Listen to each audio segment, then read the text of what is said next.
Bismillahirrahmanirrahim. Assalamualaikum warahmatullahi wabarakatuh. Kembali bersama saya Dr. Ranu Yendra bersama Ranu Institute tentunya. Tetap semangat, tetap beraktivitas, sebarkan ilmu, cerdaskan mahasiswa Indonesia, jadikan mereka mandiri dalam meneliti.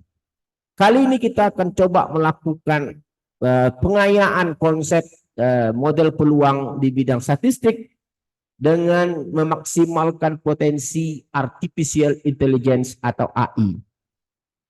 Pada pertemuan sebelumnya kita telah membahas penggunaan AI 100% untuk memodelkan suatu data dengan model peluang yang cukup kompleks, yaitu model peluang 4 parameter modified Kiss Power Lomax Distribution.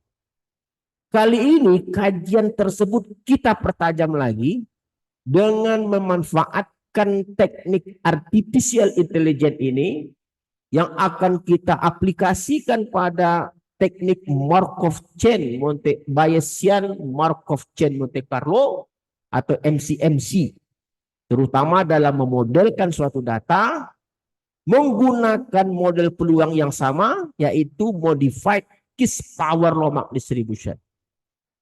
Kita ingin mencoba memberikan masukan bahwa AI ini, artificial intelligence ini dapat dijadikan sebagai partner baik dalam mengajar maupun dalam meneliti. Tapi tetap harus hati-hati.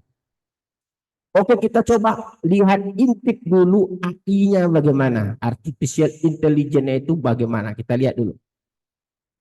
Oke. Dalam suatu aplikasi yang terkenal ChatGPT,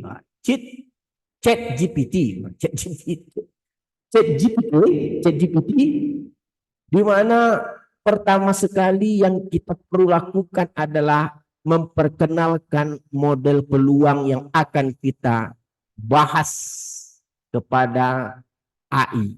Oke, yang akan kita bahas dengan menggunakan AI. Tentu kita perkenalkan dulu model peluangnya di dalam ChatGPT ini. Bagaimana caranya? Masukkan fungsi densitas peluang yang ada pada riset artikel seperti yang kita bahas pada pertemuan yang lalu dengan format pemodelan lah, dengan format persamaan matematis dalam coding. Oke, kalau kali pakai bintang, kalau pangkat pakai tanda, ya tanda seperti tanda panah ke atas dan seterusnya. Setelah kita buat dalam promptnya, dalam prompt GPT ini, kita terus akan melihat kemampuan ChatGPT ini melalui kecerdasan buatan yang dimilikinya untuk menerjemahkan menjadi suatu fungsi densitas peluang. Nah, ini ada fungsi densitas peluang. Persis sama seperti pada riset artikel. Nah, lalu kita minta pada ChatGPT ini untuk menurunkan CDF. Ya, kita turunkan CDF-nya. Lalu kita mintalah CDF-nya seperti apa, kumulatifnya. Kalau ini tadi masih density function-nya. Oke, ini masih density function atau PDF. Lalu CDF-nya. Lalu CDF juga diberikan seperti yang Anda lihat. Ini CDF-nya. Nah, setelah CDF, PDF ada, barulah kita aman meminta kepada ChatGPT untuk melaksanakan, tapi kita masukkan data dulu lah. Kita masukkan data, kita berikan data pada form ChatGPT ini, lalu kita jalankan datanya, maka datanya juga akan diberikan seperti ini. Nah, setelah datanya ada, dan setelah diberikan data, lalu langkah berikutnya adalah kita akan minta kepada ChatGPT ini untuk melaksanakan Bayesian MCMC. Nah, Bayesian MCMC yang diberikan oleh ChatGPT ini, kalau tidak kita berikan perintah yang kita inginkan, maka ChatGPT ini akan memberikan R ataupun coding pemrograman R yang mudah. Okay? Tetapi kita mesti spesifikkan apa yang kita minta. Yang kita minta pada Bayesian MCMC melalui ChatGPT ini adalah Bayesian MC-MC yang priornya non-informatif dengan terdistribusi secara gamma. Nah, ini yang kita minta. Kalau biasanya di R, di Radio Institute, sebelum kita menggunakan AI, kita menggunakan non-informatif priornya itu distribusi normal. Tetapi kali ini kita coba robah gayanya, kita minta dalam ChatGPT ini bagaimana prior non-informatifnya itu adalah gamma distribusi. Nah, setelah kita minta, ChatGPT ini kembali menunjukkan hal yang luar biasa. Dia pertama sekali akan memberikan fungsi densitas. Nah, ini fungsi densitasnya ini PDF seperti pada persamaan sebelumnya. Dengan cara cerdas menuliskan fungsi dengan mempartisi. Ada term 1, ada term 2, ada term 3, ada term 4. Kalau dulu sebelumnya ada A, B, C, D, sehingga fungsinya perkalian. Nah, ini sebenarnya fungsi densitas yang dia sederhanakan dengan mempartisi-partisi fungsi yang kita berikan di atas pada form tadi. Oke, lalu dia berikan fungsi log likelihood. Nah, ingat log likelihood berguna bagi Bayesian jika dikalikan dengan priornya, ini fungsi log likelihood. Nah, ini prior gamma. Nah, ini gede gamma ini priornya nih. Priornya, density-nya prior. Parameter awalnya alpha 0,1, 0,01, beta 0,001. Nah, posteriornya adalah ini karena dia log posterior. Kalau dia logaritma natural, tentu dia pakai tanda tambah. Kalau dirumuskan dia hanya posterior. Kalau posterior saja, maka log likelihood dikali dengan log prior. Tetapi karena dia menggunakan logaritma natural, maka dia menjadi plus. Nah, inilah posterior dari yang kita inginkan, upgrade parameter dengan menggunakan Bayesian MC-MC. Lalu barulah kita jalankan program Metropolis Hastings untuk MC-MC. Nah, ini dia programnya. Ini yang kita inginkan itu. Nah, ternyata dia sangat canggih dalam melakukan pembakaran atau burning sampai 10.000. Luar biasa. Memang proporsi sampai 10.000. Oke? Dengan nilai awal median untuk 4 parameter. Oke, luar biasa. Ini adalah proses rantainya. Oke. Nah, sekarang setelah kita memiliki semua proses, lalu yang kita inginkan adalah sekarang melakukan mengeksekusi MC-MC. Kita berikan data. Ini data di awal tadi yang kita berikan. Ini data yang sebelumnya kita gunakan.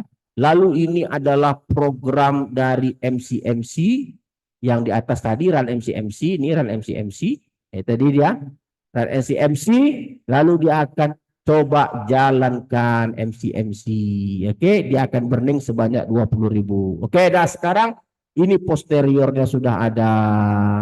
Nah, perwakilan dari parameter yang beribu-ribu di burning tadi, dia cukup menggunakan apply. Nanti di situ ada nilai minnya, ada standar deviasinya, ada mediannya.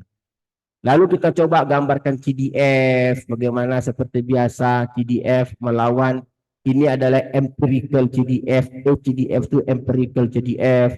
Lalu kita minta juga bagaimana plot PDF, karena yang di atas ada cuma CDF plot atau kumulatif plot. Kita juga mau density plot. Oke, ini dia density plot.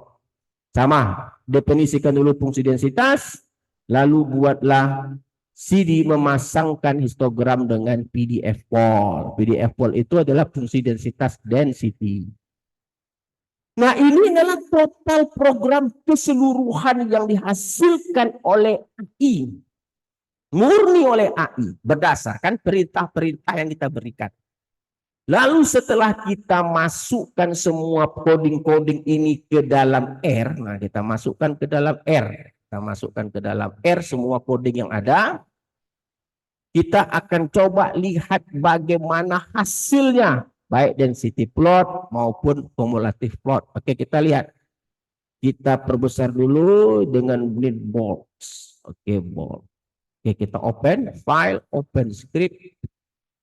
Oke, ini adalah AI untuk Bayesian. Open. Nah, ini Bayesian MC-MC AI. Oke. Nah, ini adalah Murni 100% yang dihasilkan oleh AI tadi dalam ChatGPT. Kita tinggal run saja. Run, ini fungsi densitas. Run, fungsi densitas. Kita buka dua layar boleh. Nah, ini kita run fungsi densitasnya. Oke, kita lihat. Oke, jalan. Nah, ini log likelihood-nya tadi. Kita run log likelihood-nya.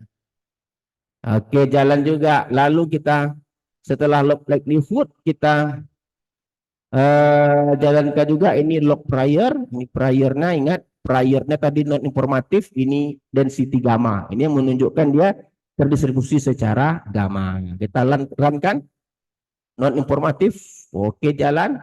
Log posterior, ingat posterior tadi katanya hasil jumlah dari prior dan log likelihood. Ini log dari log likelihood dan ini adalah log priors. Oke, kita jalankan log posterior. Oke, jalan. Baru kita masuk proses iterasi. Nah, ini proses iterasi tadi dengan menggunakan MCMC. Kita jalankan. Oke, kita intip.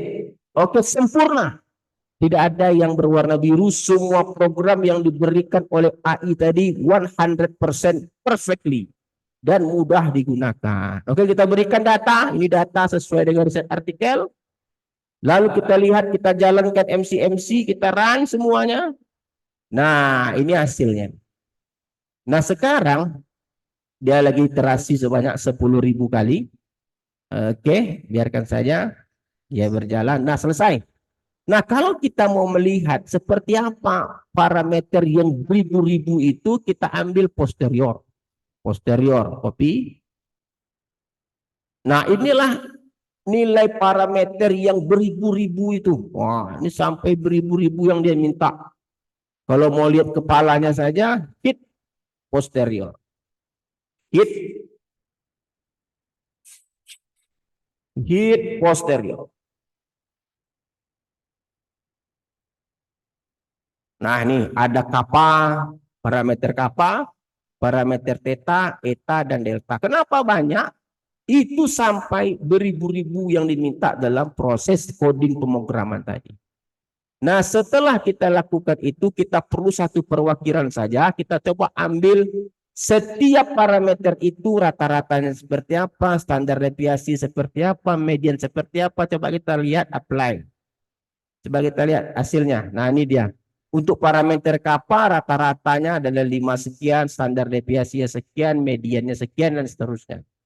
Oke, setiap parameter kita ambil statistiknya, rata-rata, standar deviasi, median. Jadi kalau kita mau menggunakan beribu-ribu parameter tadi, rata-ratanya saja ambil min. Kalau median ambil 4 koma. Oke, kalau theta, kalau kita mau berbasiskan rata-rata ambil 1 koma. Kalau theta 1,3. Nah, kebetulan dalam program ini untuk melihat program posterior untuk setiap parameter tadi yang dia jadikan yang beribu-ribu tadi, kalau kita gambarkan dalam histogramnya, Anda akan dapat melihat seperti ini hasilnya. Nah, ini tadi yang beribu-ribu tadi. Oke? Nanti kita ambil yang paling puncak ini. Ini kan ada 4 koma tadi ini. Ambil paling puncak, gunakan satu perwakilan saja. Nah, kita coba runkan di plot CDF. Oke. Plot CDF. Nah, kalau kita melihat berapa parameter kappa kita run. Berapa parameter theta hasil Bayesian tadi kita run saja semua. Nah, untuk satu parameter ternyata menggunakan Bayesian ini diambil min, rata-rata dari yang beribu-ribu tadi. Jadi kalau kita lihat hasilnya parameternya yang diambil adalah kapanya 5,7, tetanya 1,5. Inilah 4 parameter yang dihasilkan oleh teknik Bayesian MCMC tadi. Lalu setelah itu kita coba gambarkan seperti apa kumulatif plot dan CDF plotnya. Ingat, kumulatif plot memasangkan empirical CDF. Empirical ini kalau kita biasanya kumulatif hampiran. Kalau kita mau lihat kumulatif hampirannya, kita lihat hasilnya. Kita keluarkan grafik. Nah, ini kecantik nih. Yang berwarna merah itulah yang dihasilkan kumulatif oleh Bayesian. Yang parameternya kita tengok tadi yang ada 4 parameter. Sedangkan yang biru itu adalah empirical. Karena dia sanggup menghampiri, cukup baik, maka ini dikatakan bahwa luar biasa hasil Bayesian yang kita lakukan. Lalu kita lihat PDF plot. Kalau PDF plot otomatis dia akan definisikan dulu fungsi densitas, saran. Lalu kita ambil nilai-nilai parameternya tadi. Ini nilai parameter kappa. Kita ulang lagi kapanya sekian, tetanya sekian, etanya sekian, sedangkan deltanya sekian. Baru kita gambarkan density plot, yaitu memasangkan histogram dengan fungsi densitas peluang yang telah kita definisikan. Kita runkan. Kita lihat hasilnya. Nah, itu dia yang warna merah. Yang warna merah inilah density plot. Cukup baik, cukup canggih saya rasa apa yang kita lakukan pada pagi yang cerah ini. Jadi kalau kita lihat apa yang telah kita lakukan dengan memasukkan artificial intelligence di dalam kajian-kajian yang dilakukan oleh Rado Institute, itu menjadikan Rado Institute itu berwarna dan dapat layak dijadikan sebagai alternatif literasi bagi mahasiswa ataupun peneliti lainnya untuk mencoba mengembangkan diri bagaimana aktif di dalam artificial intelligence untuk statistik ataupun murni ingin melakukan model-model peluang secara matematis. Sekarang berpulang kepada Anda seluruhnya, apa yang terbaik. Yang jelas Rado Institute selalu aktif dalam upaya mencerdaskan mahasiswa Indonesia. Saya rasa jumpa lagi pada sesi berikutnya. Assalamualaikum warahmatullahi wabarakatuh.